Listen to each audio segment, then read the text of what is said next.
There we go. Okay. Hey, everybody. Welcome again to another live stream set of interviews featuring local artists here in the Columbus, Ohio area, Midwest. But you may have seen some of us depending on what coast you're on, because some of us are well traveled when it comes to doing conventions and doing the type of tabling scene. So, the topic of today specifically is convention and table etiquette, whether it be amongst each other, your table neighbors, or across the table or across the aisle, even, because there are some people we need to talk about that like to make their presence known to everybody from their spot. So we might get to that too. Most of this is going to be positive and all that, though, but we might go ahead and find our way navigating through some other areas that are a little bit more tough to talk about. But at the end of the day, it's all about love and making sure that we all get what we want out of this experience, as well as making sure that you, should you go to these shows, also get what you want out of this experience. So without further ado, let me start some introductions. I'm going to start with the names of our panel, and then they will go ahead and give us a short bio and background of what their claim to fame is. So we'll start with Kelci. Hello, I am Kelci D Crawford, aka Kelci D Comics on YouTube. I've been making indie comics since 2013 and publishing my long-form webcomic, The Legend of Jamie Roberts, since 2018. I've been doing conventions for just over a decade now. And I've done a whole bunch of conventions and a bunch of different types of shows, from the mainstream stuff to zine fests to book fairs, and also little pop-up events hosted at like local shops, etc. So that is why I am here. Okay, thank you so much, Kelci. And moving on to AJ. AJ, what is your claim to fame, or how might people know you? Hello, my name is Anya, or you may know me as AJ Easterday. And I am the creator and editor of a small press called Easterday Editorial. So a lot of my tabling experience is actually selling zines, anthologies, and merchandise produced by my small press. But I also have some experience creating merchandise and crafts myself. And I have most experience selling at like zine fests and small press and indie comic type cons. Okay, thank you so much, AJ and Anya. Cool. So let's see. Last but not least, don't be deceived by this voice. It's not the voice of Obama, even though it may sound like it. But it is my good friend, my brother from another mother. My one of my ride or dies, Mr. Mason Easley. Mason Easley, tell the people about yourself, please. Oh, geez. So I'm an artist creator. I've been doing comics for about 20 years. I've done professional work with Upper Deck, Rittenhouse Archives, White Wolf, way back in the day, and smaller tabletop gaming companies. Just that's my professional stuff. Did independent comics for a little bit. I'm still doing it. I'm dipping my toes in webtoons currently. I put my graphic novel, The Legend of Azure, in webtoons, and it's growing, as well as a new webtoon can. I'm sure we all know about that. Did my first Kickstarter about 2 years ago. It was successful, so that was great. And it was a graphic novel with no variant covers or no not safe for work stuff. So I'm very proud that it was funded. And I've been going to conventions for about as long as I've been doing comics. Probably about 20 years. And mainly started out with doing like local shows. Then I moved on to larger shows like C2E2 and Cincy Expo and Chicago Con back when I was around, mostly Wizworld stuff as well. And then I kind of switched over to anime conventions because they were cheaper and the crowd was a little bit better. Not quite as many B-list, C-list celebrities taking the traffic from you. So, comics is one of those things that it's a passion of mine. I love doing it, and I can't really imagine doing anything else. And I'm sure you guys can relate. It's one of those things where it makes no logical sense to do it, but you just do it because that's what love is. Love is a very illogical thing, but something that you can't live without. And that's comics for me. I just can't live without it. So I just keep doing it. And I'm probably going to do it until I'm dead and gone. All right. Well, thank you, Mason. As somebody with too much Aquanet once said, love hurts. All right.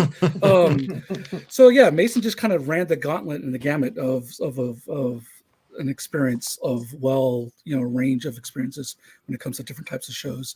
But we're going to slow it down a little bit. And the first question that I'm going to ask you all is, it's almost a two-part question. Basically, what was your first show experience tabling, no matter how minor? If you had comics at the lemonade stand when you were knee high, that's fine. You can talk about that. And up to what was your last show that you just recently did? So we're going to basically go across the spectrum. So we'll start with AJ this time. AJ, what was the first show that you tabled at? Well, I feel like was very lucky and had a pretty unique experience because I went to an art school. And my college, I went to Savannah College of Art and Design, and our sequential art department actually has a mini comics expo every year that is specifically to help students get like experience with tabling. So it's like our own little Comic-Con that we host at the school. So that was my first experience tabling, and I actually think that was like a great first experience because it is an event that's designed to help you learn how to table. And of course, it was free for students to do, which is always great. So I definitely learned a lot doing that. So this is not to be confused with Fluke, right? In Georgia? Oh yeah, totally different from Fluke. Okay, gotcha. Yeah, Fluke is in Athens, Georgia. This was in Savannah, Georgia. Savannah itself, gotcha. Okay. Yeah, but it's still something they do, I think, every November. So if you ever are in the Savannah, Georgia area, definitely like look out for the SCAD Mini Comics Expo. They also like typically will have like the professors get involved. There's always a special guest too. So there will be at least one like professional. Speaking of special guest. Yes. That was my cat Charlotte who decided to photobomb. Charlotte be good. No, I'm kidding. Yes. Dad joke. So that was a great first experience, and I feel like I learned a lot from that. And I've tabled at quite a few places since then. And my most recent experience was at a small zine fest in Lexington, Kentucky called Halftone Zine Fest. Mm-hmm. And that was really interesting because it was my first time going to that event. But I thought it was really well run and it had a really good turnout. And honestly, sometimes it's good just to find those small events and shoot your shot because, I mean, for one thing, those small events typically cost less to go to. So you might as well try it out. And you don't really learn unless you just go and try it. Yeah, so we'll talk about scope between the small but mighty shows versus the big, bloated, oversaturated, damn, I sound biased, don't I? Shows a little bit later on, but thank you so much, AJ. And then moving on to Kelci. Kelci, your first tabling experience, and then moving on to your most latest experience. Sure. First experience, I'm gonna say, because there might have been something when I was like 9, but I don't remember it like super duper clearly. So I'm just gonna say first clearest memory that I have selling my stuff was, I think, junior or senior year. My alma mater, Bowling Green State University, whoop whoop, has a anime convention that they run every year called Animarathon, and I got a table at Animarathon. However, I didn't have like a whole ton of stuff. I think I had like one really badly photocopied like mini comic that I put together with actual literal staples because I didn't know anything about like bookbinding at the time. And there were a lot of like art cards on the table. It was so, oh my gosh, it was like so new, such a like, I don't know what I'm doing vibe, but I figured I would shoot my shot anyway. Flash forward to my most recent experience, which was, I'm trying to remember the exact dates, June 15th and 16th. So like not last weekend, but the weekend before, I went to the Ann Arbor Comic Arts Fest. And that was my first time at Ann Arbor Comic Arts Fest, but they had Vera Broskell and Jen Wang as special guests there, which was cool as heck. I got their autographs. Had a great time there. And honestly, best sales weekend for me so far in 2024. Knock on wood. Had a great time. So and also A2CAF is free attendance because it's hosted at the Ann Arbor District Library, like right in downtown. So you can just walk into the library and there's a comic arts fest that's happening right there. It's great. Yeah, I've heard a lot of good things about ATCAF, and it's on my list and my radar for next year, most definitely. In fact, there's also, I saw another announcement. I don't know if it's the same show, if they're having another one coming up. And yeah, they technically have two shows because they're organized by the same group. So A2CAF is the more all ages friendly show. They have another show in October called the Small and Indie Press, or SIP. And that's for pretty much small and indie presses. And that one has Tilly Walden and the creator of The Magic Fish as that's special crazy. guests. Tilly Walden, who just happened to be our first book entry into our book club. C3 has a book club ran by one of our board members, Carl Lucas. And yes, I'm pointing at the logo. At the logo of Bucky there. If you see a deer, that's Bucky. But yeah, so that's our first book was it On a Sunbeam by Tilly Walden. So yeah, so awesome. And then thank you so much, Kelsey. Moving on to Mason. Mason, what was your first tabling experience? And then what was your most recent tabling experience? My first table experience was Mid Ohio Comic Con back in 2008, I believe. And it was an interesting experience. I didn't know what I was doing. I didn't have a backdrop. I was selling a bunch of black and white pictures because at the time I worked in black and white, and I was selling my first comic that I ever printed was Psychic Soldier Kai #1, and trying to push that to people while I was sitting next to Leonard Kirk. So I was sitting between Leonard Kirk and Joe Kubert, and so there was like lines on either side of my table and no line at my table. So it was kind of like I was in a canyon. So it was an interesting experience. And I didn't do very well money wise. But the cool thing was that I met a lot of good people. A lot of friends who I'm still friends with in our community, like Mike Watson, Ray McKenzie, Victor Dandridge, people like that. And so that was just a really good learning experience for me. And my most recent experience was about 6 months ago. I went to Torg Gaming Convention in Columbus, Ohio. That was it's funny because that show started off really small years ago, and now it's just blown up to the point now where now it's going to be at the convention center this year. And obviously since they've blown up, their table prices have blown up, and so as the people who heard about the show, so now it's hard to get in the show. So I won't be there this year. I'm on the waiting list, but that's a really amazing show because the table cost is low, and the ability to make money is very, very high. So, but I will say, I would say Torg is probably my favorite convention right now, just because the table prices are cheap and the customer base is really, really they're gamers, so it's just a really good crowd to expose your work towards if you're not used to that group of people. Yeah. So yeah, that's kind of like the gift and the curse when it comes to those smaller shows, especially like Cincinnati, for example. At one time, I knew I could have gotten into this time waitlisted.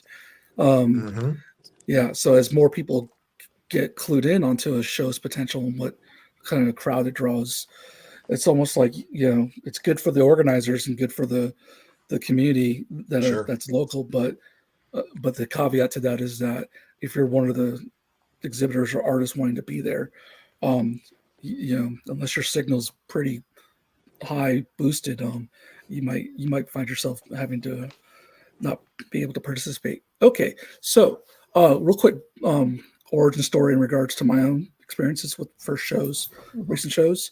It goes back to about 2004, maybe.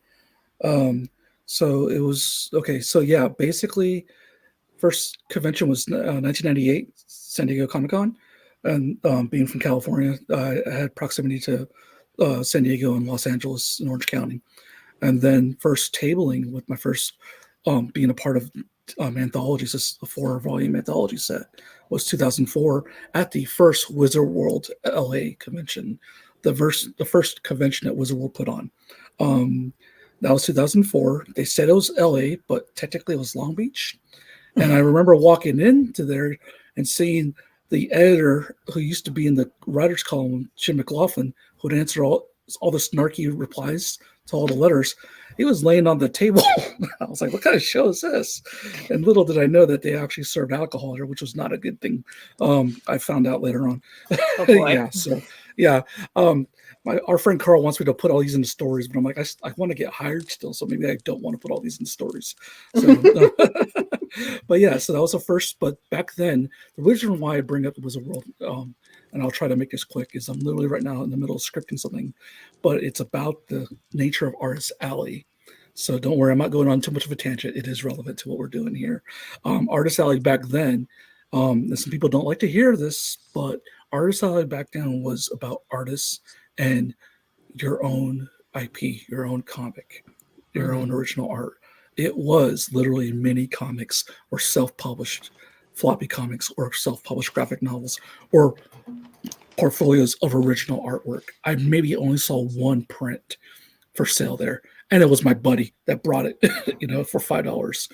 Most of the times they were just posters and giveaways, but for the most part, it was a mixture of professionals, that have worked on the big two and the big four, as well as the person who just wanted to show their story.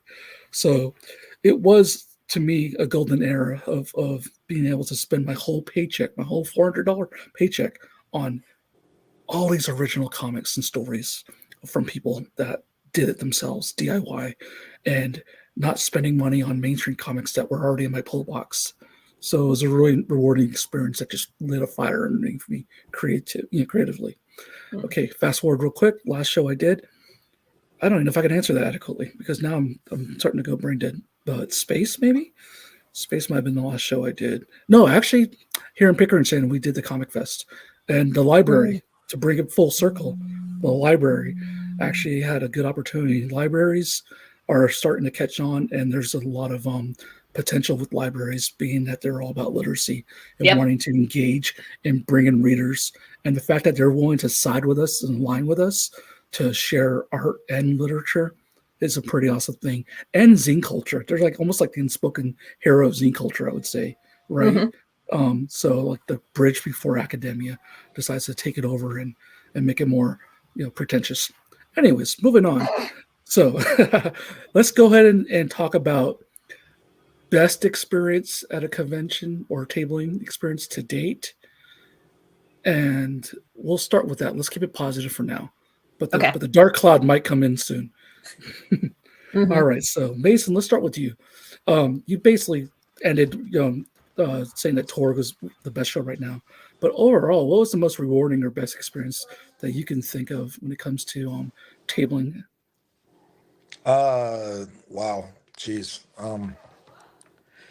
Probably Anime Ohio, 2021, I believe. That was right after the pandemic had ended, and people were just coming back to shows again. So I had a wonderful, amazing one-day show, and my graphic novel had just been completed, so I was able to sell my graphic novel in both manga size as well as trade size, and I did very, very well. So that was a lot of fun, just a really great experience. So that's probably my most rewarding one.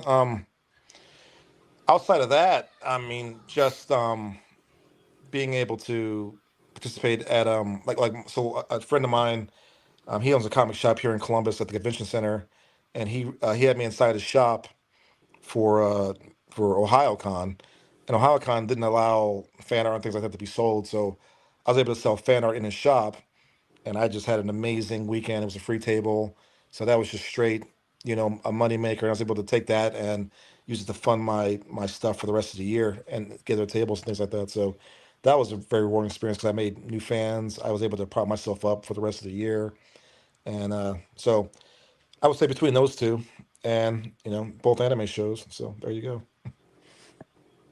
Okay, and moving on to Kelci. Kelci, what was the most rewarding experience to date that you've had tabling? Because it's so fresh in my mind, A2CAF. Nice. Because everybody who came in through the doors was just so jazzed that there were comics there, and they were also so jazzed that the comics creators came from like pretty much like all over the place. It wasn't just Ohio and Michigan based creatives. There were also some people from like Arizona and from the Center for Cartoon Studies and a few other places also exhibiting there. And Vera Broskell and Jen Wang were special guests there. Lucy Bellwood was there, showing off her boat comic. I got her. I got one of her books of 100 Demon Dialogues, which she had kickstarted. That was really cool. Also got to meet a lot of people who are don't tell the other exec board members, but I'm also on another comics collective Discord server called the Heatsink Comics Collective. And there were a lot of members of the Heatsink Discord who were also there in person showcasing their stuff. So that was really cool to see. And there were some people from C3 who, if they were not exhibiting, they were just walking around on the floor. Like Shandu was there. So got to see him. That was really cool. Also, it was just really, really nicely handled. Like they were relatively short days. Everything was like, it helps that it was air conditioned because that was like right when it was like peak heat wave. And also the hosts provided free food from local places, which was awesome. So, and it was like up in a special green room. It like they made one of the meeting rooms on one of the upper floors into a kind of a green room for vendors and guests to come up and be like, oh my gosh, I just need to grab a burrito or something. That was really nice. The only other show that I've seen that had a green room like that, well, there are two. One was Phoenix Comic Con, which is now FanFest, I believe. They've changed their name a couple of times. But Phoenix Comic Con, back when I went in like 2014, they had a green room. And Three Rivers Comic Con also had a green room for the longest time. I don't know if that's a practice that they still continue. But for the many years that I did go to Three Rivers Comic Con, they always had a green room space. Okay. I won't tell anyone on the exec board member as long as I can get the hookup too, so I can. Oh, heck yeah. Yeah. Okay.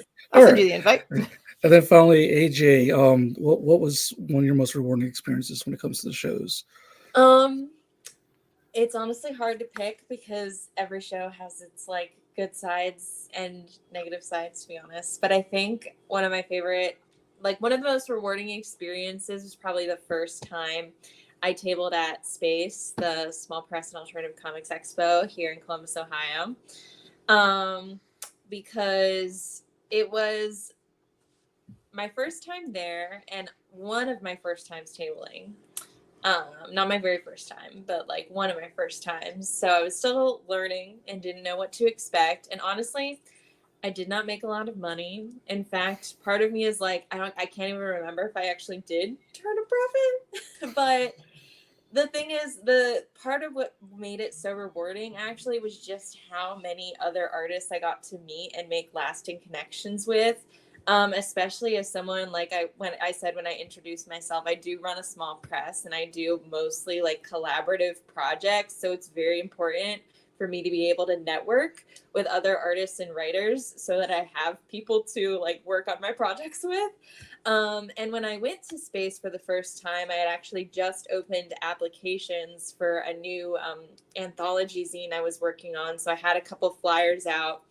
And as people were walking, if they mentioned that they were also an artist or a writer, I would be like, hey, check out this project. And I actually did get quite a few people from that show to apply to my project. And there are some people I've met there that I am still in contact with to this day.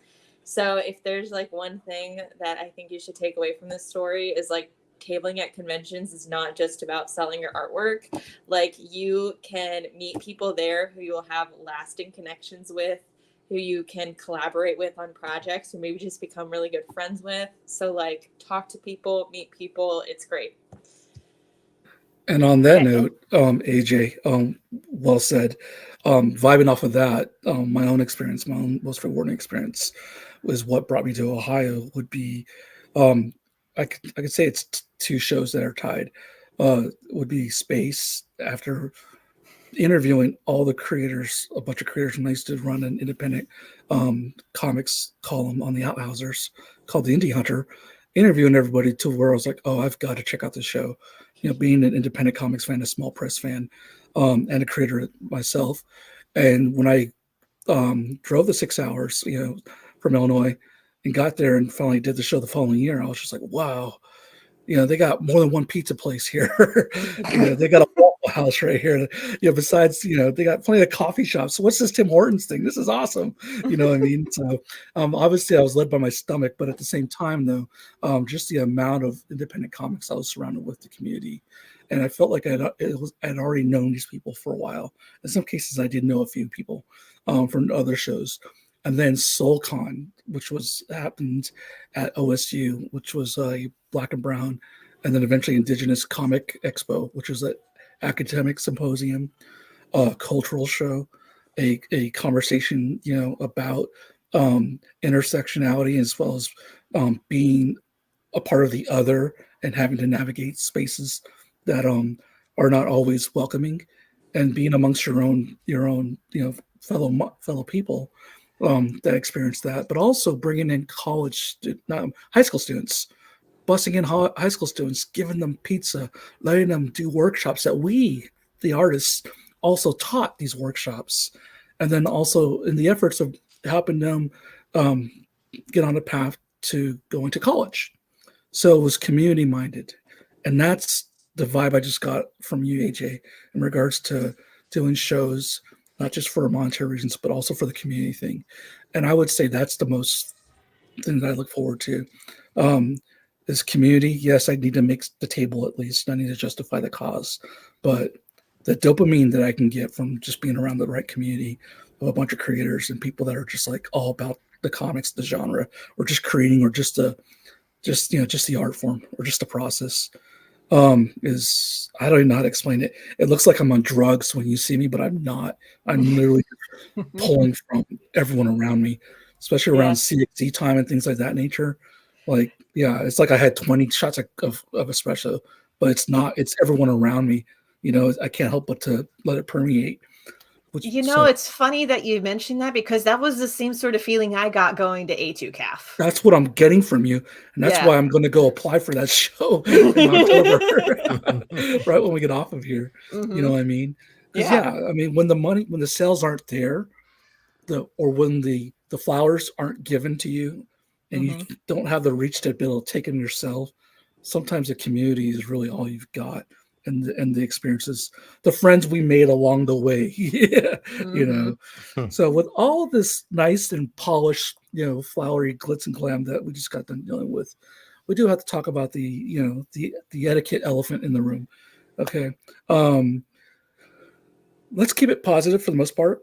Let's talk about the do's more so than the don'ts, about what, you know. Let's keep it progressive moving forward. So from each of you, I'm going to ask you, what is a do when it comes to peer-to-peer table? Let's go back, actually, not peer-to-peer, but organization to exhibitor etiquette. Let's start with that. Okay, what is one of your do's or things that you like to see, or what's, you know, in a check mark a box you want to see checked in the organization to exhibitor etiquette? Kelci, you want to lead us on this one? Sure. So if I'm understanding the question correctly, like, what do I want to see out of an organization who's asking exhibitors to come? Let's do that, and then let's also give fair play to them. What should they be able to expect from you as the professional or the artist as well? Let's do both sides of the same coin. Yeah. So the first thing that comes to mind is a green room, just having a space for artists to like separate and grab a burrito or grab a drink and sit down for a little bit away from the public. Like, a green room space cannot be understated how much you need it. It's not just for guests, but for vendors as well. It's so nice to have that. Hand in hand with that, have volunteers who are able to walk around and check in with the artists to be like, hey, do you need me to watch your table while you run up to the green room? That's really nice. Even volunteers walking around being like, hey, do you need a bottle of water? Oh Hey, man, do that's you so need hand great. sanitizer? Oh my Like, God. yes. That was one of the reasons Three Rivers Comic Con was a show that I went to like more than once, was because they had volunteers walking around being like, hey, do you need a bottle of water? Do you need hand sanitizer? Yeah. Do you need somebody to watch your table while you go grab pizza? It was great. It was great. And A2CAF also had that. Phoenix Comic Con, aka FanFest, also had that to a lesser extent. They didn't have like, from what I recall, but this was like 10 years ago, they didn't have volunteers walking around to like watch Artist Alley tables while you ran to the green room. But that could also be, I went with a table buddy, so they were able to watch the table while I went to the green room to grab stuff. But being able to have volunteers watch your table while you grab stuff and having a green room, absolutely, like, your show is basically an A in my book if you have both of those things.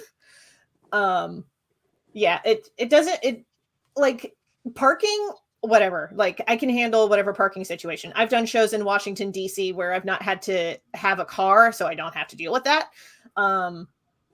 So like, the means to get there, as long as the show can give you some meaningful directions to where it is that you need to load in, that's the important part. Because I've definitely had some shows that were not very clear about where the load in was. And then there were some shows that were like, here's an informational zine that tells you where to load in, how to load in. Here's the bus routes that stop at these times. So these are the bus routes you got to take if you want to stop at this place. Here's the neighborhood and all that stuff. That was Feminist Zine Fest Pittsburgh, where I first came across a little informational zine that was like that. And I'm like, why don't more shows do this? It was really nice. So I would say having like really clear directions for your vendors is also a necessity. Yeah, most definitely.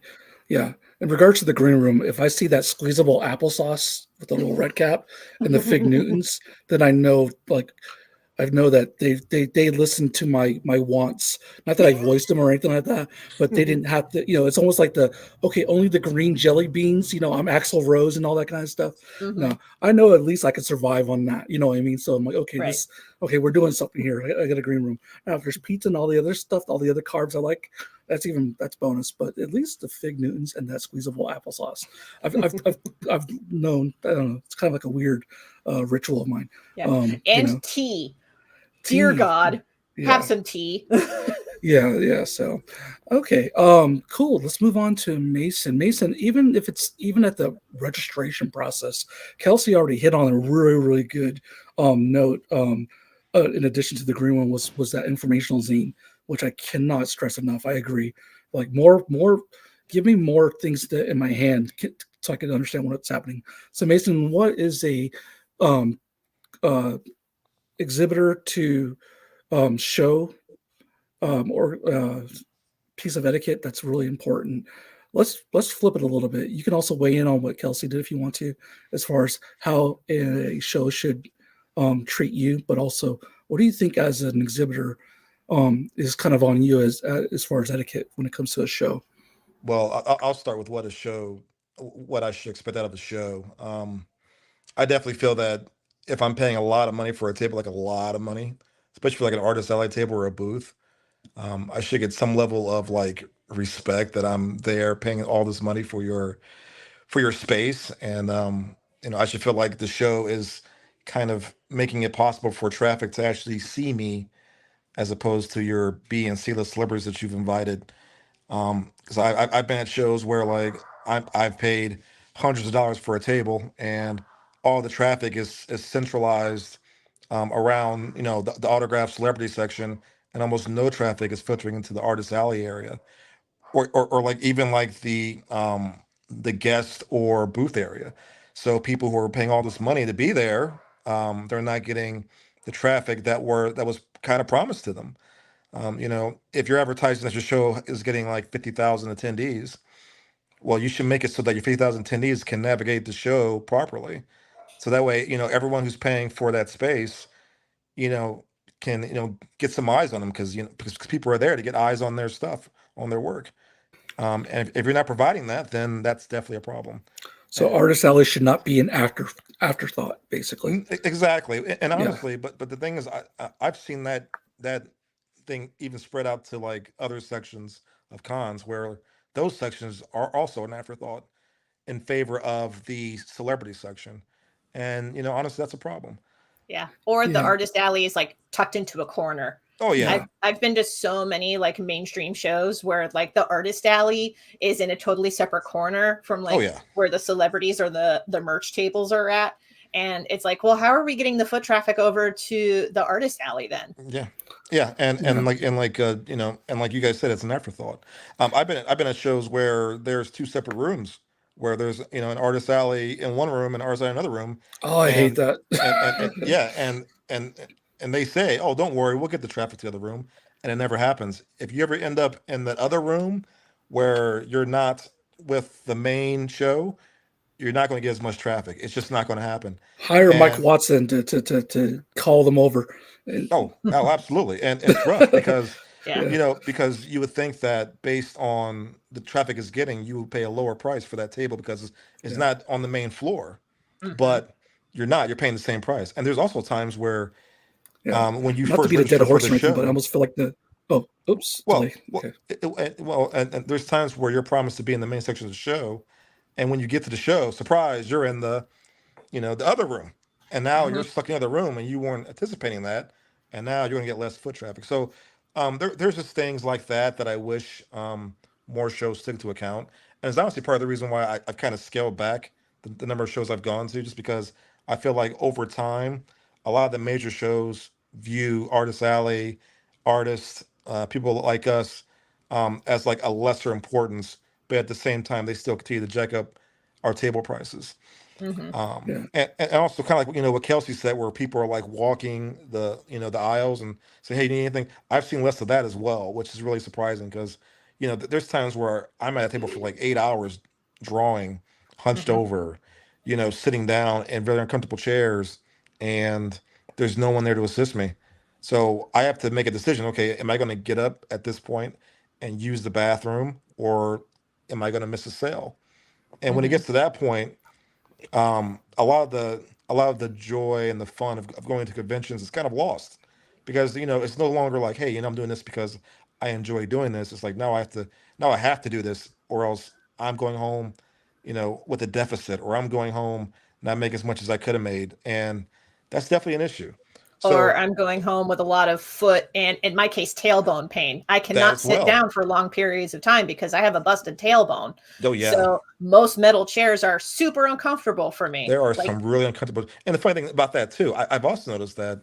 I mean, and maybe I'm being paranoid, and that's fair. I've been called paranoid in the past, but I'll just say this: I've noticed that some of the chairs have also gotten more uncomfortable as well. Like there's like these mhm. cheap chairs that they use, these Yep. cheap foldable chairs with like no back. Those are like Mhm. the worst chairs on the planet. You will get up with some tailbone issues, no matter how healthy Yep. you are. I don't care if you're an athlete. You will get up and your butt will hurt. Mhm. It's really bad. So, but long story short, that's kind of what I expect. Now, in terms of me being a professional, obviously, I should be there on time. I should be set up when the show starts. I Mhm. mean, obviously, there's things that are out of your control, but again, I'm paying for the space, so it's I'm kind of like doing you a favor because I'm paying hundreds of dollars for this little tiny area that you gave me to Mhm. sell my wares in. So, but yeah, it can definitely be a very symbiotic experience, but I definitely feel like a lot of the onus are on these showrunners who are just like not, in my opinion, not keeping up their end of the bargain, especially the major shows. Obviously, our importance there is becoming less and less because we're not the ones, I guess, generating the money for them anymore. So it's almost like they should probably take the word comic out of the name. If it's instead of a comic con, it's more of a pop culture con or some other motive con, basically, Well, rather than well, a comic con or artist con. Well, to be fair, and that's kind of why I switched more over to anime shows because I felt anime still had a bit more concentration on the actual subject matter, whereas a Mhm. lot of the comic cons became like you said, more pop culture cons where it's like, hey, here's some '80s movie guys, here's some, here's a show you haven't heard of, here's Mm-hmm. some random voice actor from a toy line, and Mm-hmm. it's like this isn't really comics, this is kind of like pop culture in general, Mm-hmm. and when that happens people leave that area and start going around looking at their tape like, oh, this is comics. Well, that person might not be a comic book fan. Yeah. Or So, they but save their again, money for an autograph yeah, from but David again, Tennant or whatever. but anime Yeah. cons, they're pretty much all anime fans, and they Mhm. have anime voice actors. It's a lot more tailored towards manga and anime than the comics are. Yeah. Okay. We're gonna move on to AJ, but AJ, I wanna alter the question a little bit, just to, especially with some of your recent experiences. So we're still staying in the vein of etiquette, whether it comes to show show to etiquette between the show and the exhibitor. But in your experience, doing some of the different types of shows, like more craft shows where there's resin and some of the different variety of shows, are there any experiences etiquette wise between the show and you that maybe some of these pop culture or comic con shows could maybe take a page from? Or do you think there's still more room to grow and it should, just changing the question up a little bit? Yeah. Well, it's interesting that we talked about this because I actually do think that small shows are like the people who run them care so much. Um, I and agree. it's interesting that Kelsey brought up the idea of like having a green room because the only show that I've been at that actually had like a green room with free snacks and drinks for the artists was the last one I went to, Halftone Zine Fest, which was this tiny little 1 day show, but the people who ran it were great, and you could tell it's because it's a small show that they do for the love of it and not just to make money. Hmm. Mhm. So that's one of the things that's really nice about going to like those small little zine fests and indie shows is like the people who run it just do it because they genuinely love it, which means they're going to do their best to just make it a fun, happy experience. So a lot of those places are really good at offering food and drinks sometimes. They're also good at offering like accommodations. Like a lot of times, directly in the application, they will ask you if you have any special needs or accommodations that need to be met, so that they know I've that they seen a can. lot more zine fests do this than pop culture cons or anime fests, Yeah. but Hmm. yes, And I think absolutely. that's very important. I also just think it's important that they are upfront about all of their rules and guidelines. Like it's really nice when they just have a clear website that tells you everything you need to know. They're usually very communicative. Like when I have worked with these smaller zine fests, if I have a question, I usually get a response in a day or two, which is really nice. Some other places you got to wait forever and you're like, did they even see my email? um, but I will also say for these like smaller shows, it's also important for the artists to help them. So I do kind of want to touch on the side of like, what can you as an artist do to show like respect and etiquette for the organizers? And I think one thing is volunteering, especially at the smaller shows. They may ask for volunteers because if they just have a handful of people trying to run this whole show, they may need help with things like setup, tear down, passing out any like drinks or snacks that they might have for the exhibitors. So if you're willing to volunteer for that, please do because they need your help.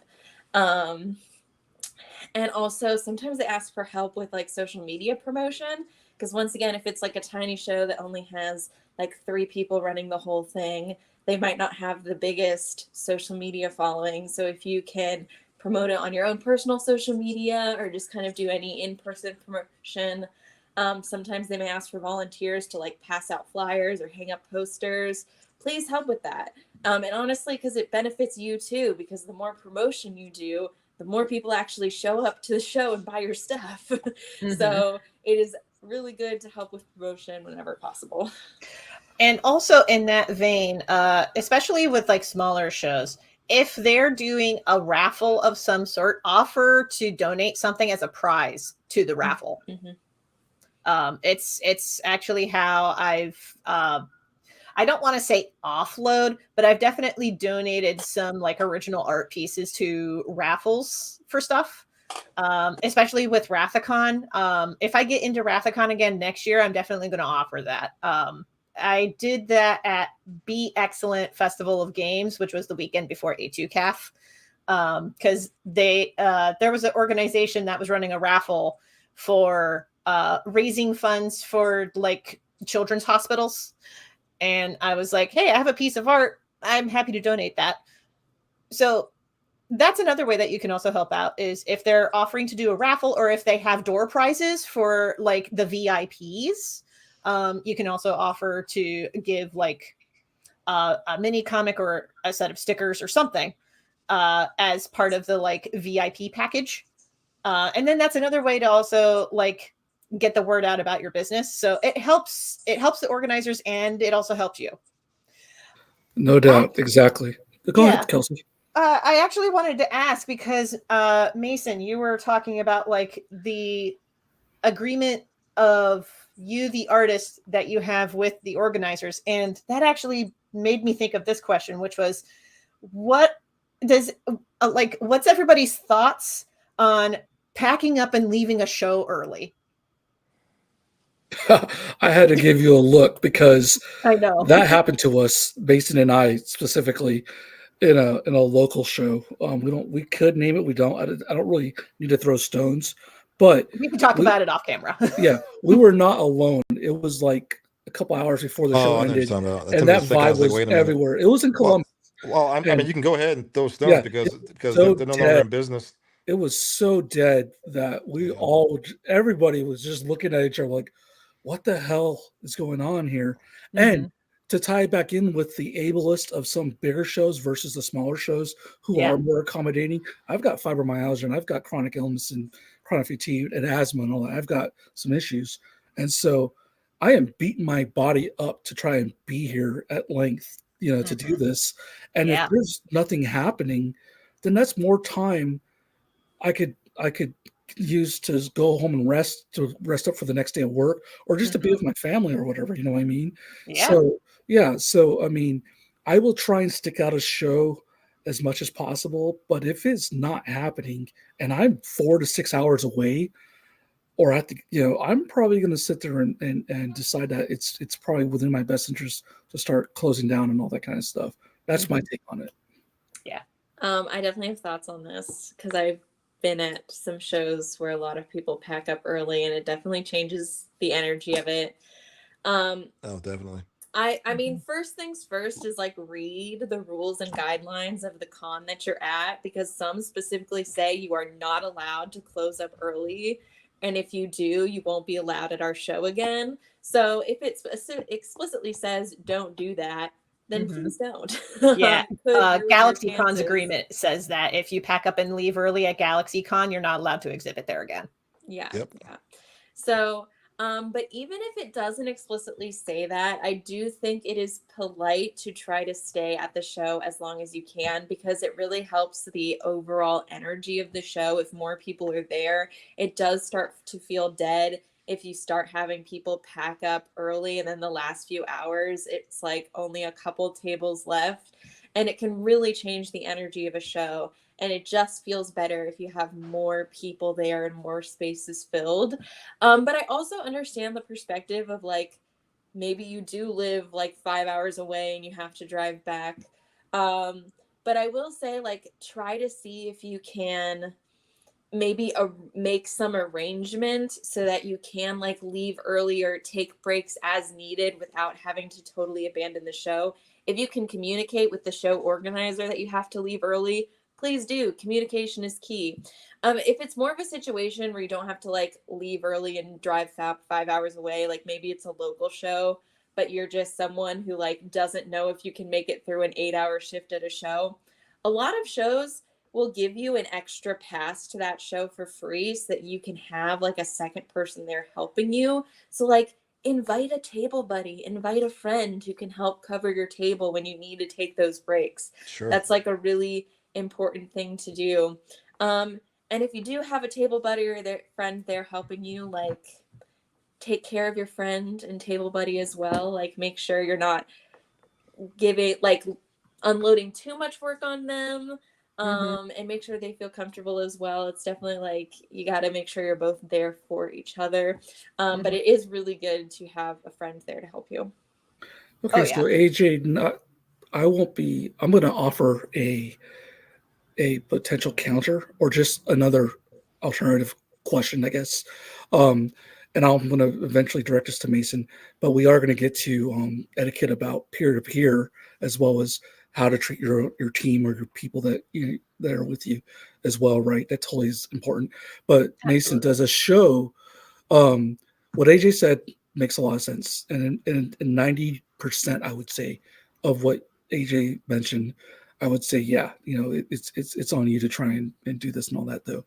But is there ever a time where the show itself, the burden of that energy of the show is on the show to make sure that traffic is flowing, that if there's a dip in the energy and you've paid this much money for the show, are they exempt from doing something, or should they have a plan in place to get that energy back and to drive traffic, or to accommodate even more so that way people are not leaving home at a deficit? So Mason, Right. I'm going to ask you to weigh in on that. Well, the thing is that I personally never packed up early and left. Even that's what you're talking about. I stayed until pretty close to the end. I do believe that if you're in a situation where you're looking around and you know for a fact that the show just wasn't a good show, it was ran badly. They didn't advertise things correctly. They put you in a different room. You feel like you're getting screwed over. Obviously, you have all the freedom in the world to just not go back to that show again. And at that point, I mean, I would pack up early and leave. And they say you're not coming back. You say that's great. I'm not coming back. That happened to me at GalaxyCon actually. GalaxyCon. I mean, the show was okay, but Artist Alley was a mess. I felt like the foot traffic wasn't distributed properly. And then, the icing on the cake was at the end of the show, they're like, hey, you can get money off for next year. I'm like, great. I look at it, and it turns out they actually raised the table price $100. Yep. And that $50 that was taken off, that's still an additional $50 that I paid. I mean, that I would pay next year versus what I paid the year before. So I said, I'm not coming back to the show again, and I haven't gone back to GalaxyCon since. It's Yeah. just not my show.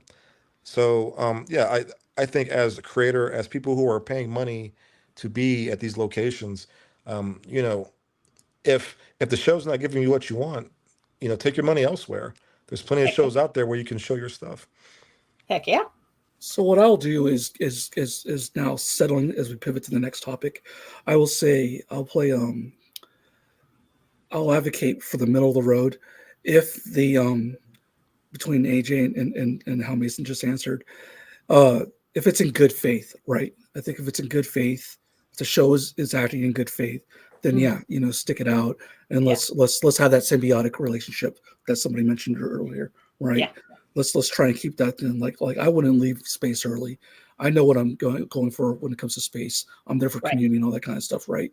Now, if the show is being a little bit more exploitive, or they're not doing their job of making it an adequate space for you or event for then I think I think maybe the good faith is breached, Yeah. and are we Well, getting into exploitive territory? so real quick, we're talking about two different shows here. Like, for example, if I'm going to C2E2, C2E2 is a way different show than Space. Like, I know Yeah. who's running Space. I'm friends with the guy who runs Space. Oh yeah, So, I like, know it's apples and oranges. Yeah, yeah, yeah. there's no dispute on So that. like, if Bob is messing with the show and making things rough, that's a way different conversation than C2E2 making things rough for Artist Alley. So, Yeah, and I know for a fact that Bob wouldn't do that in the first place. Bob would make sure that everyone at his show is taken care of.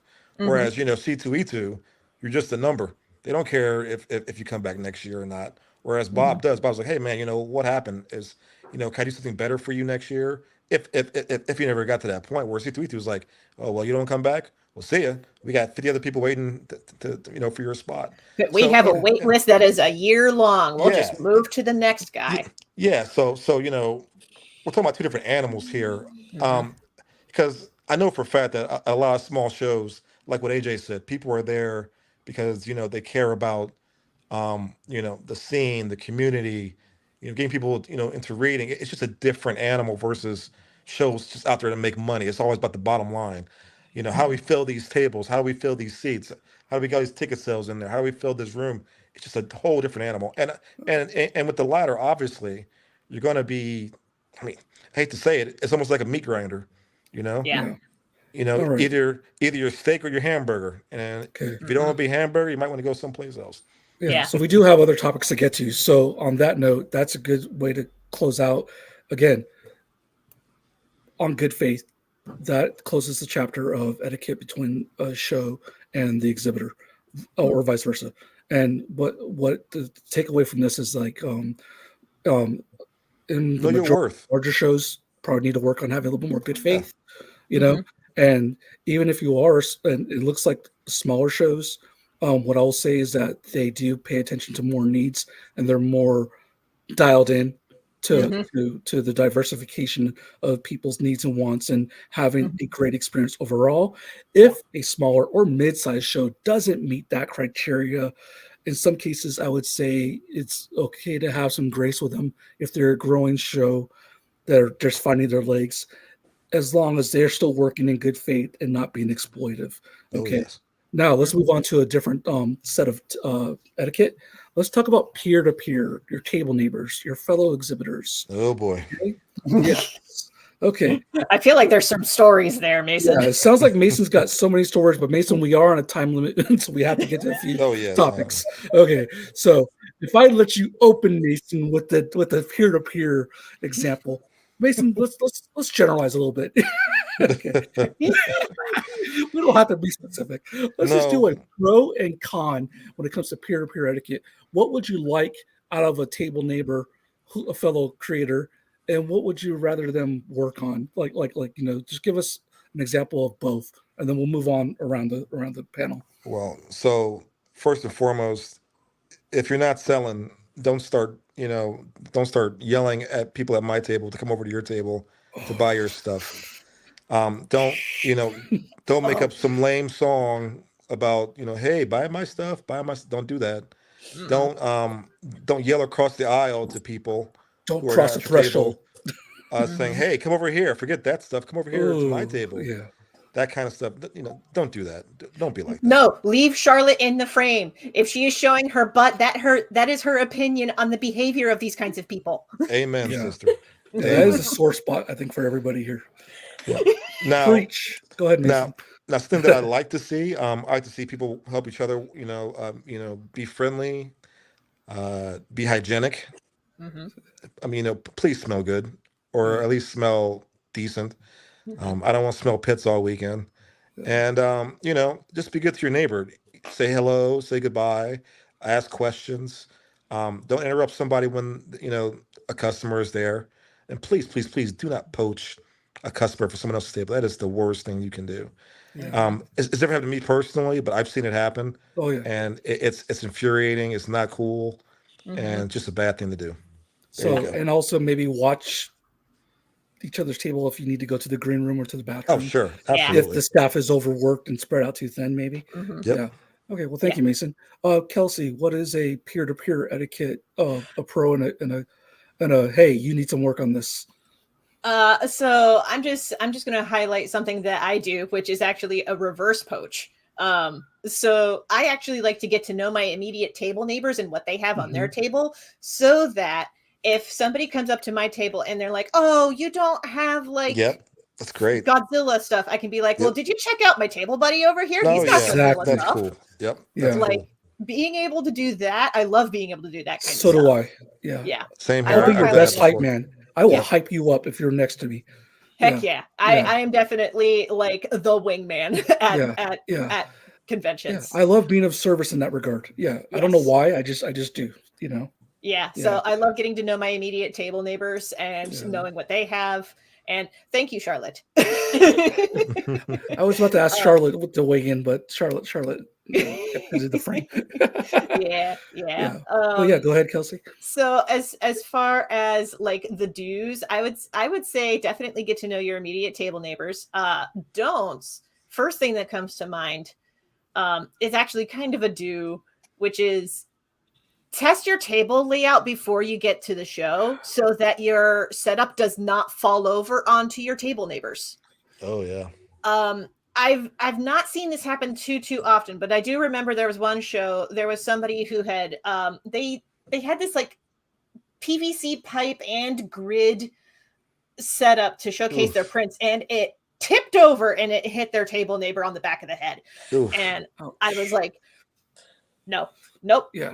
just cannot. So definitely test your table layout at home first before you go to the event the day of, because if you feasibly can. I understand that sometimes time restraints prevent you from doing that, but if at all possible, definitely test your table layout at home first before you set up publicly, just to make sure that nothing falls over and hits somebody. And also, there are often guidelines in the Artist Alley agreement saying, like, if you're going to have anything on display at your table, make sure that it's like securely clamped down. There are some shows that are like, don't have anything so many feet back away from the back of the table, and that sort of thing. So be mindful of how much space you are allocated within the Artist Alley area and keep within that space. Try not to bleed your stuff out into your table neighbors' areas as much Try as not possible. to table spread. Yeah. Yeah. And gaffer tape is your friend if you want to mount things like Yes. like on the ground or Mhm. tripods and things of that nature. So Heck yeah. that's what they use to do electronics and stuff like concerts and everything, and Mhm. wires and stuff like that. So gaffer tape. Heck yeah. AJ, no matter what type of show, feel free to weigh in. When it comes to peer-to-peer etiquette, what are some what's a example? Yay or nay? Well, obviously everyone's already said, like, definitely introduce yourself to your table mates, but I will add that you should also, like, bring your business cards. Yep. Give your table neighbors your business cards, and any other artists that you run into there, give them your business card, ask them if they have a business card, trade with them. And not only should you trade business cards, but some people are opening to trading comics, trading zines, trading art prints. So if you have anything you're willing to trade, offer to trade, because it's a great way to then, like, get your work out there, but also learn about the work that other people are making, and you can, like, get their work by trading, which is really fun and great. I love trading with people. So make it known if you are willing to trade. It's also already been mentioned that, like, if you get to know your table neighbors, then maybe you can ask them to, like, look after your table if you need to take a break and you don't have a table buddy there. But, like, the another reason this is important is I've had times where, like, someone who's at the table next to me just kind of disappears. They walk off and I don't know what they're doing. And then other people will walk by their table and they'll be like, hey, I'm interested in this. Like, do you know where they are? And I'm like, nope, no idea. So, like, if you're going to walk off, please let your table neighbors know, like, hey, I'm going for a lunch break, or I'm just going to the bathroom, so I'll be right back. But if it's something longer, like I'm walking around the show or I'm going to eat lunch, like, that's good for us to know, so that if someone does ask, like, oh, where's the person who's supposed to be here? You can actually say, oh, they're at lunch. They'll probably be back in 30 minutes. Yep. Otherwise, it's just like, I don't know. And, like, it really benefits you for people to know, like, where you are and when you'll be back. So, like, Yeah. please let people know. Even better, make a sign if you can. Like, Yeah. a little sign that says, like, I'm on break, I will be back soon. That's really helpful. Yeah. Also in that kind of a vein, something that I've been offering more to my table neighbors is especially if I have a table buddy with me and they can watch my booth or something, I can be like, hey, I'm making a run to, I don't know, grab some water, or hey, I'm making a trash run. Do you want me to get anything or throw anything out for you? Especially if the person I'm talking to is tabling solo and they're not able to leave. Like, that's just the polite thing to do in my mind. Agreed. Yeah. Agreed. So I'll weigh in real quickly here. I was about to thumbs down the business cards, only because, everyone takes your business cards and then they use it as an excuse to walk away. Yeah. Or they just like if you're like my kids, just collect business cards and they get left in the wash. And then I went and turned it back to a thumbs up when AJ mentioned to trade with each other to keep in contact and build the community camaraderie and all that, which makes so much more sense. Yeah. Yeah. You know what I mean? So yeah, that was just a personal, the Yeah. That's you being the dad being like, oh, I don't want to pick this out of the washing machine. No. Yeah. But I actually, you know what? I'm sensitivity. pretty bad. If I find the business cards laying around, I collect them and I keep them. I've got stuff from 1998 San Diego Comic Con. So yeah, Jeez. so I keep Amazing. stuff, right? I have Yeah. little boxes and everything. But to wrap up this section, as far as the table etiquette goes, peer to peer, all solid info, like everything that everyone said, like spot on. Mhm. As far as like what else you could do in regards to trading, I used to be a little bit like more avoidance in regards to trading because I was so concerned with trying to make my table make money and I was sweating that. But now I've gotten to a point where it's like, you know what? Let me have a tier. Now that I'm back into zines and mini comics, that I'm not really doing prints as much. It's more like, okay, you know what? This tier I can trade. So I will allocate like what sections towards the end of the show, if nothing's happening, there's no more sales to be made, what I'm willing to trade. And then anything that I feel that's premium, that's like, wait a minute, I got to hold on to those for the next show. Then that's a tier where it's like, okay, unless you got a real premium thing, so to where it's like, okay, I'm drooling over that book that you have, or do you like this book? Okay, let's do that. So now it's a sliding scale, for me personally. I mean, it's always a good Yeah. practice to have like in your mind, like I am willing to trade these things at my table, but not necessarily these things for whatever reason. Yeah, that's just have that in your mind. Oops. Yeah. In regards to the business card, if you are like me, where you're kind of like, oh, business cards, another expense, then maybe do a little mini comic or do a zine, right? Like that way that person maybe not only is it bigger than a business card, right? But if it's foldable, it's kinesthetically maybe going to stick around a little bit more, and maybe that'll give the person time and at an opportunity later on to read the stuff and then go to your QR codes. It's almost like a no-brainer that to have access that where they can find you later on. But also if you give them an engagement factor of reading something or a joke or whatever, or just cool artwork, that might stick. That might be to your benefit and stick around a lot longer than a stack of business cards that they lose later on. Especially if you're traveling like I do in some cases though. So I'm finding that I do still need to do the business cards, but also I've always been wanting to find that extra thing also that that might work out. Yeah. So Kelsey, did you have something you wanted to share real quick? Yeah. So this is my business card. Okay. Affirmations work too. Yeah.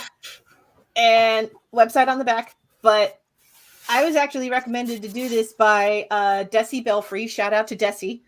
They came up with this idea, and I'm like, why didn't I think of that sooner? Just having because my catchphrase is "You are awesome," and they were like, you should just have that on the front of your business card, and I'm like, why don't I have that on the front? So having something like, if you're going to do business cards, have something like positive and uplifting and memorable that you vibe with.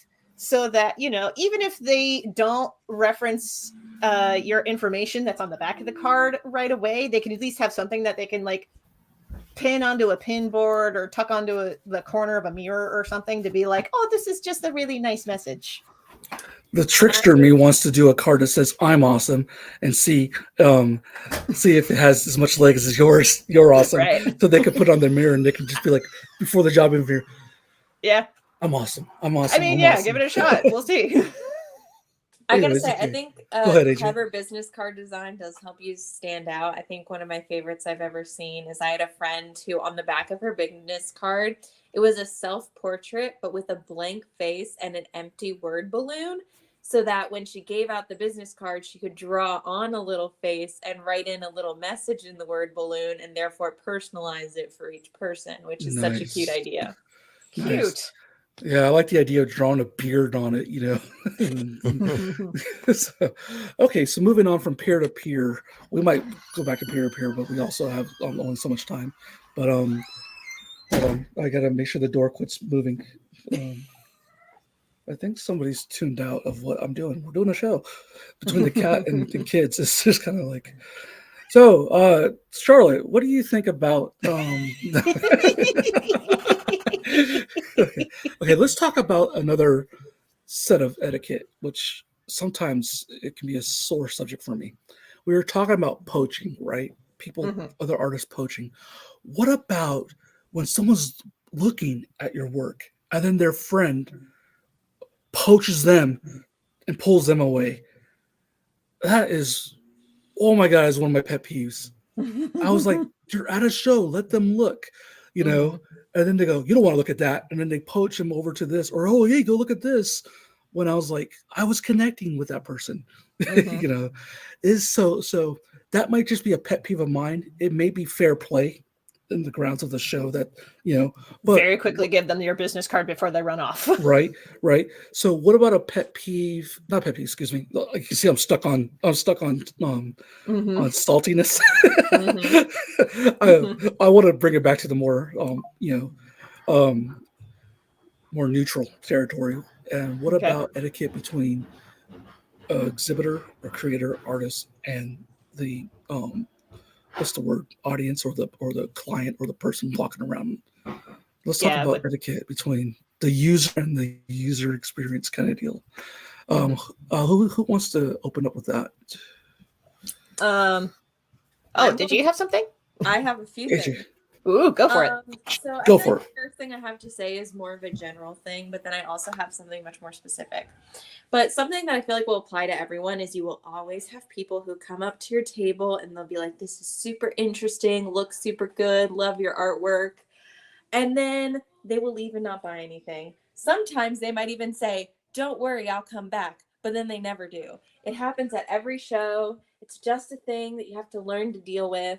And the thing is, as frustrating as it can be, I feel like we as artists have to remain cool-headed about it, because the reality is that these people do not have infinite amount of time and infinite amounts of money.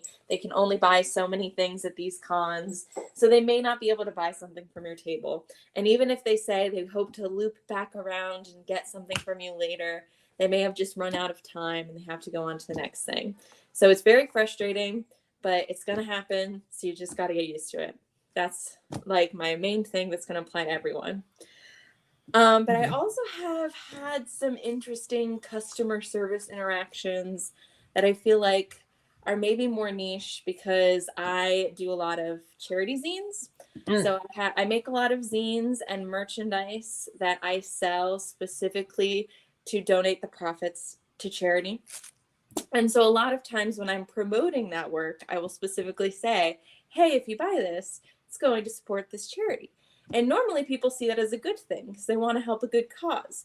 But occasionally you get some weirdos who are like, I don't like that cause, or I don't like that charity. And I feel like some of the weirdest reactions I've gotten were when I did my first charity zine, I was raising money for Ocean Conservancy, which is obviously like an ocean conservation charity. Right. And you get some weird reactions from people who are like, climate change isn't real. Why would I help that? Blah, blah, blah, blah, blah.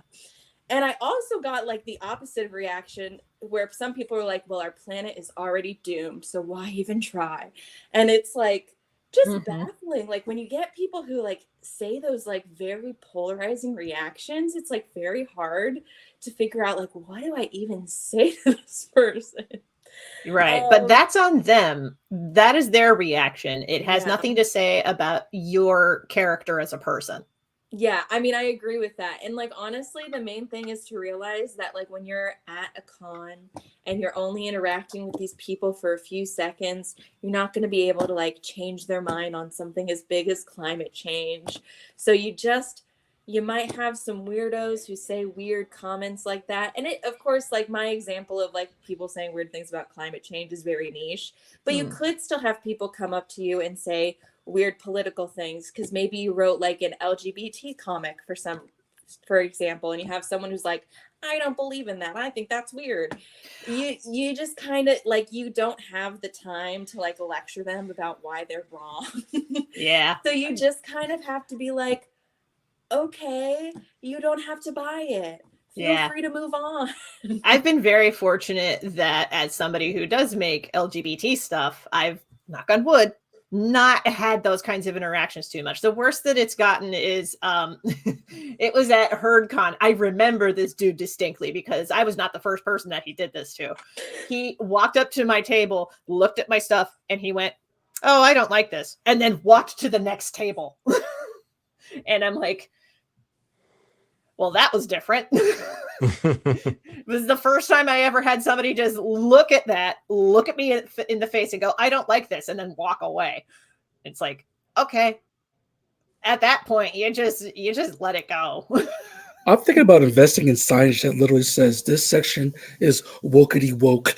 You know what I mean? And $1 per minute for debate and wasting my time. You know, like like I have like a warring tip jar situation where it's like, if you want me to debate politics with you, put a donation in the jar. Yeah. So, or buy the book. Yeah.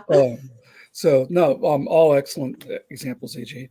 As far as, so again, another form of etiquette when it comes to you and the customer or potential customer or just people that are walking the floor. Let's see, Kelci, would you like to, since you just shared an experience with would you like to continue on?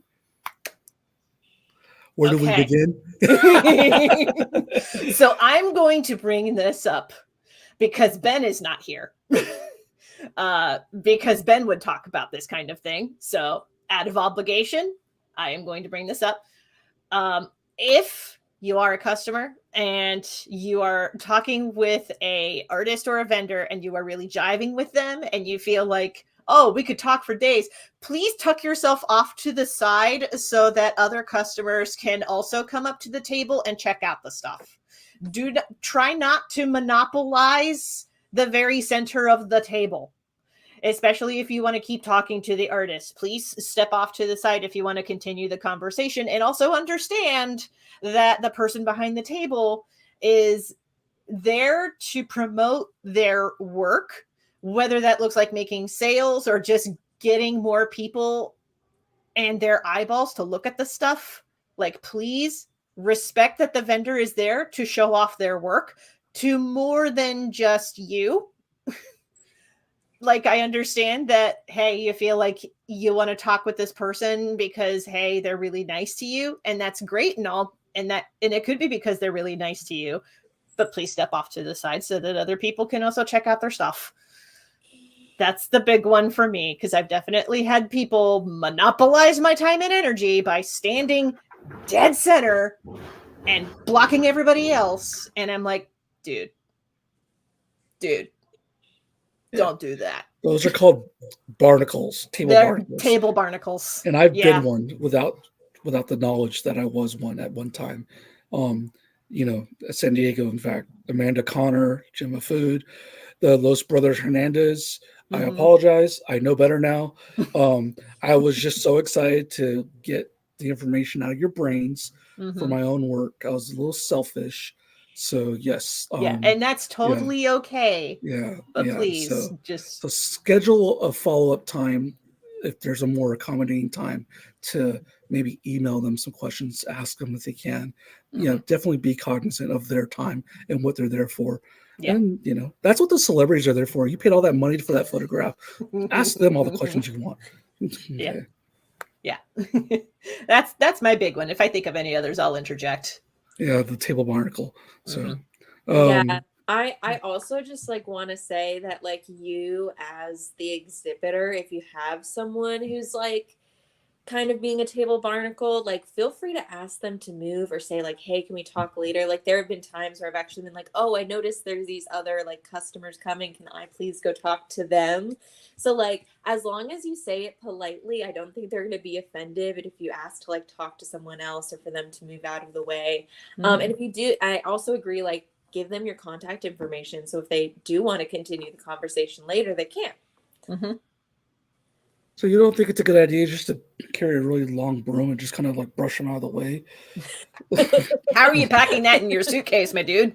They have telesophic bow staffs now, and all this martial arts stuff. Just like just play as your character. This is my character. I'm moving you away. No, anyways, okay, yeah, that might be taken wrong. I could see that going very south for me. Mason, yes. Kelsey, were you good? Did you? If I think of anything else, Okay, cool. I'll just raise my hand. Mason, etiquette-wise, between either coming from your way towards maybe let's flip it a little bit. Let's talk about what the etiquette should be for an exhibitor towards the customers and people on the floor. Just try to be polite to the customers. I mean, just be respectful. If you have stuff that's not for kids, don't set up at a kid show. And if the people who run the show just happen to miss your table, and you got stuff at your table that's not appropriate for kids, take it down. It's just not appropriate. Try to keep your language under control. If no need to be cussing loudly, playing loud music, just being obnoxious, and just make sure that you're a professional. I mean, there's definitely times where you can be casual and let your hair down, have a good time, relax. You can do that, but at the same time, I also think that it's good for if you're going to be at a table, at least be somewhat,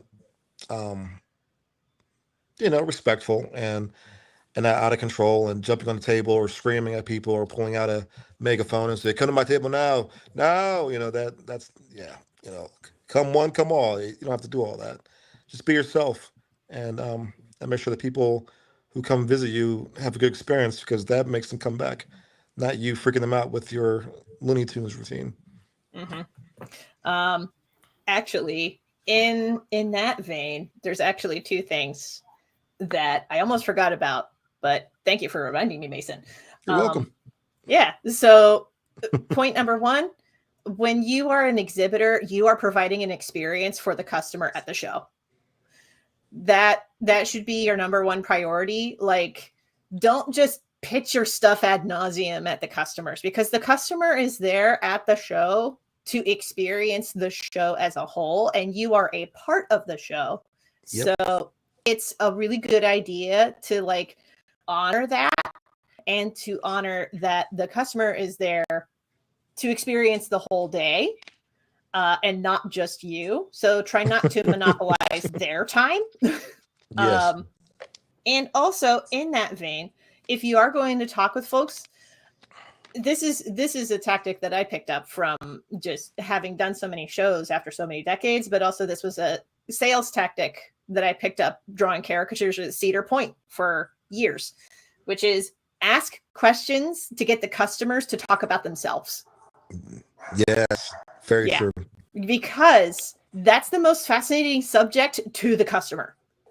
They don't know what your story is about. Again, you could pitch to them ad nauseum. They're probably hearing pitches all day. Ask questions to get them to talk.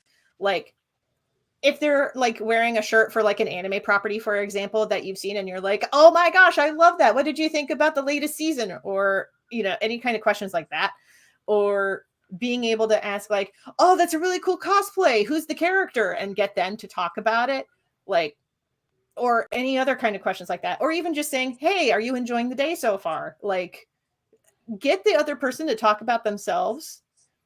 It's not just a way to get them to talk about themselves. It's a way to engage with them in a way that is not just sales pitchy. Mm-hmm. I have a couple points to bounce off of that, which part of me is I can't believe I didn't say this earlier because it seems so obvious, but yes, to definitely engage with people. That's a great way to just be kind to them. I always think it's great to just say hello, how are you doing as people walk by. And not only does it show that you're a friendly, polite face, but it's actually a great way to get people to come to your table. Mm-hmm. It's amazing how many times it looks like someone is about to just walk right past me, but then I say hello and suddenly they stop and actually turn towards me and look at my table. And it's oh my gosh, just saying one word got someone to actually stop and see my table set up. I've made so many sales just from saying hi to people, and they're like, "You're the first artist to say hi to me." Yeah. Another pro tip too, which is kind of on the same idea of like get people to talk about themselves. If you can pay attention to like what people are wearing and like compliment things that they're wearing, and even better, if something that they're wearing has to do with something that you're selling, let them know. I did this at Space this past year, and I felt so clever about it. I found someone who was wearing a Hadestown shirt, and I was like, "Oh my gosh, I love your Hadestown shirt. I love Hadestown. Are you interested in Greek mythology?" And I used it as like a starting point for the conversation and ended up selling my Greek mythology zine to this guy. So like, there you go. Yeah. Nice. So here's a question for you all. Okay. Okay. If you're a customer walking by and the exhibitor just says, "Hey, how's it going?" or "Hi, hello," does it cost the customer anything to just respond and reply with a hi? Or should they remain skittish and duck their head and hurry off even quicker and That not say a depends on thing? how anxious they are, Yeah, and like if they need to find some place to like sit down and decompress. gotcha. So be, because we don't know what people are dealing with, right? Right. Yeah. And we don't know what type of um special needs or certain needs that they require. Mhm. But Yeah. should you be one of those people that are not in those categories? You know, sometimes we're just saying hi, and it is up to you if you want to further engage with us or not. You know what I mean? So we're just saying hello. But yeah.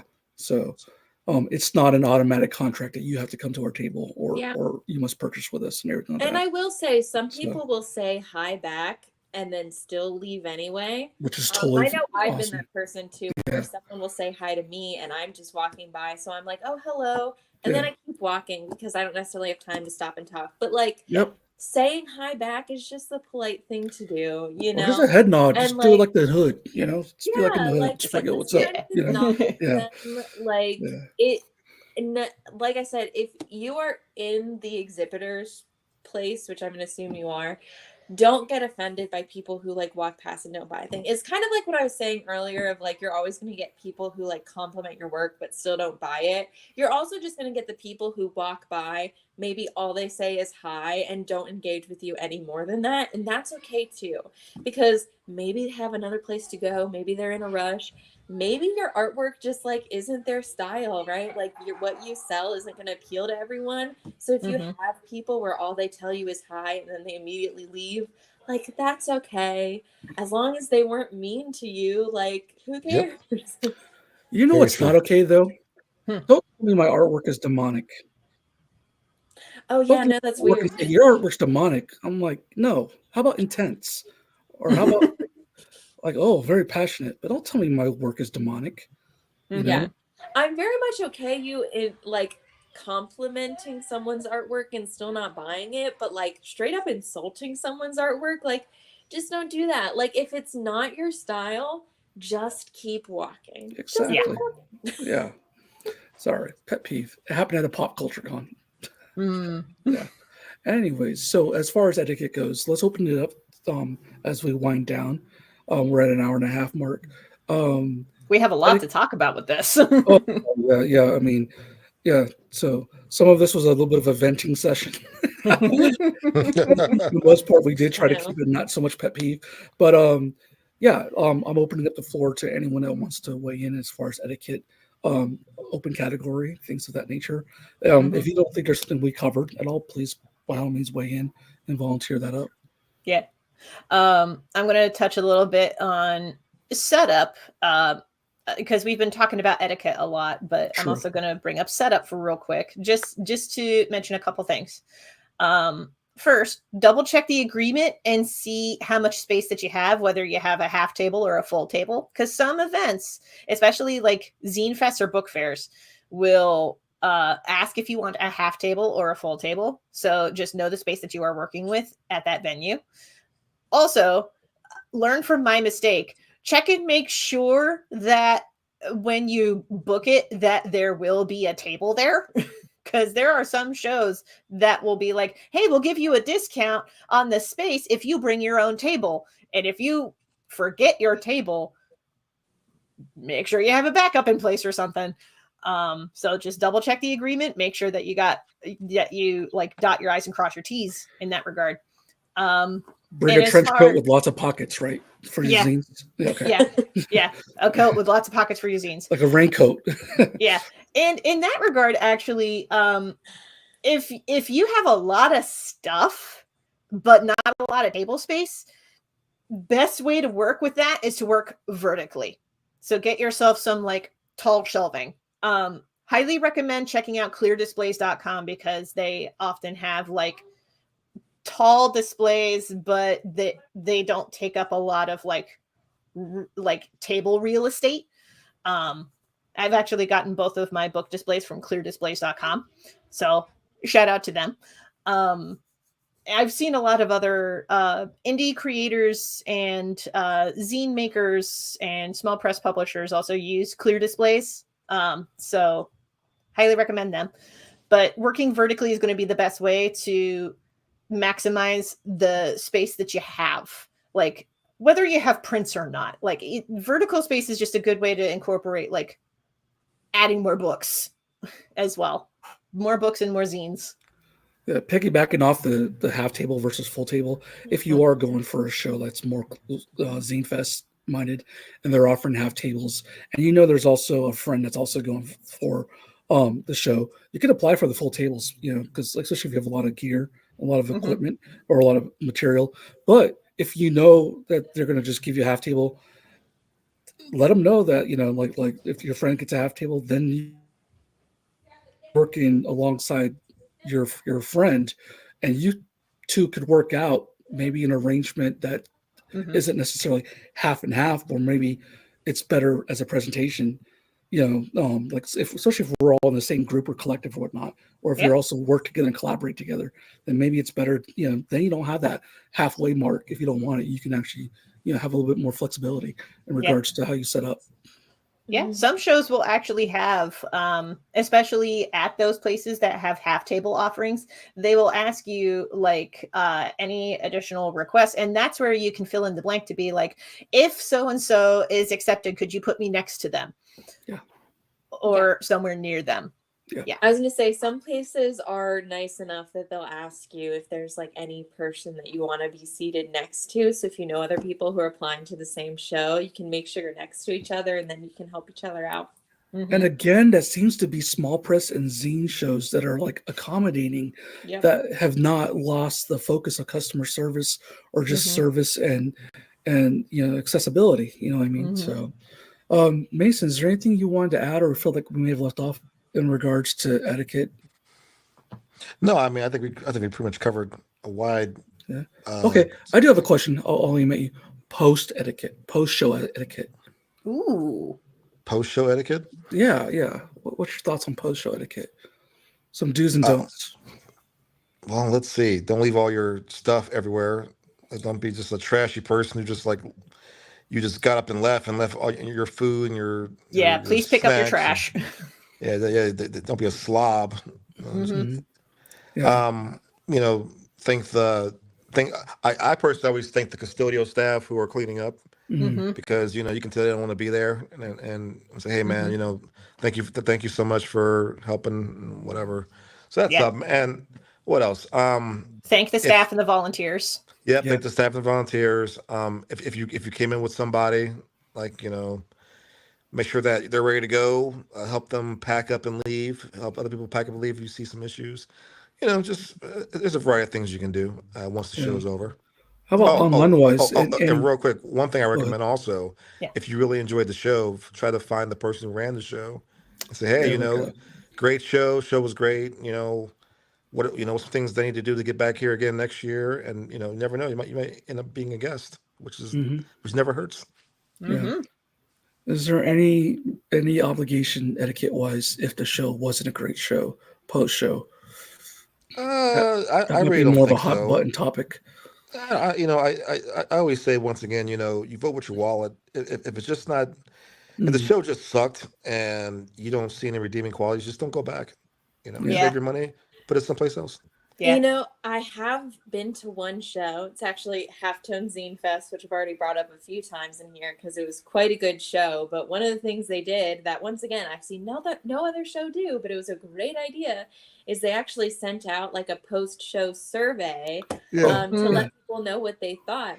And so I gave them my honest feedback. And like I said, for the most part, it was a really good show. But I did have some criticisms because while I thought it was mostly smooth for the most part, the one thing I didn't like is they didn't have assigned tables, and it made the setup kind of confusing because I wasn't sure which tables were taken and which were still available. Oh, So yeah. Crazy. personally, I would have rather them just have assigned tables. Yeah, that could get messy otherwise, especially if it's prime real estate.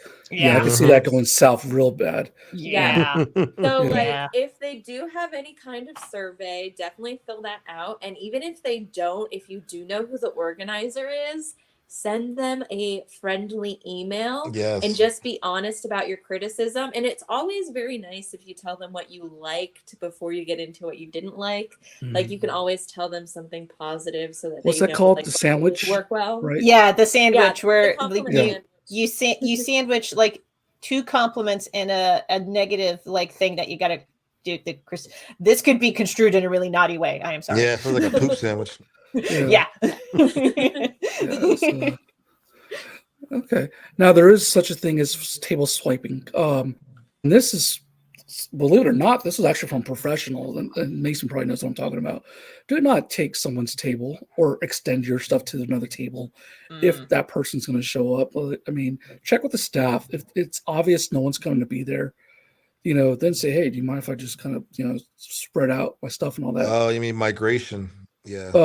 Yeah, but don't go there and swipe someone's table and then when they show up, act like you don't know what's going on just because you might have a bigger name than them. Don't do that. Yeah, that's messed up.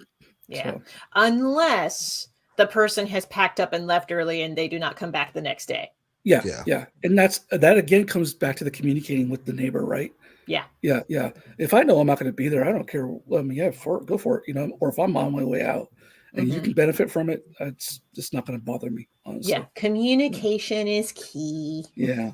So as we wrap up this session, thank you all so much, but I do want to make sure that everyone knows where they can find you, and not just where they can find, but let's see if they're really paying attention. What are you working on? Do you have a Kickstarter or a crowdfunder or an anthology or something that in the works that you would like people to know?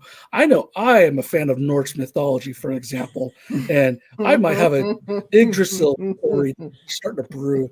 I'm wondering if I have the stamina to even think about pitching it. But yeah, so AJ, let's start with you, just randomly.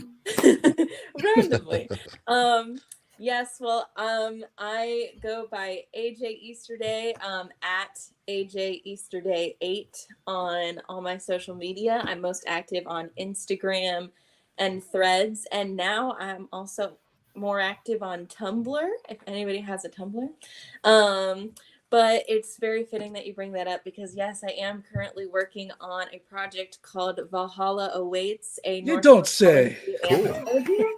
We're currently in the interest check phase. So essentially, I have a survey up. You can find it on all my social media. And I also did post about it in the Columbus Cartoon Coalition Discord.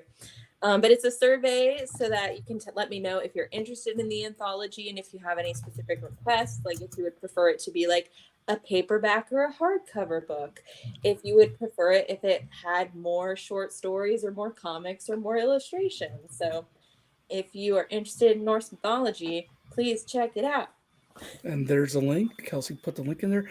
In fact, AJ, you're making me think that we should definitely have a discussion, a live stream soon about anthologies, do's and don'ts, and just general, since a lot of us here contribute to or have run anthologies, Cool. Okay. Anything else, AJ? That's really all I can think of at the moment. Okay, cool. And Kelsey.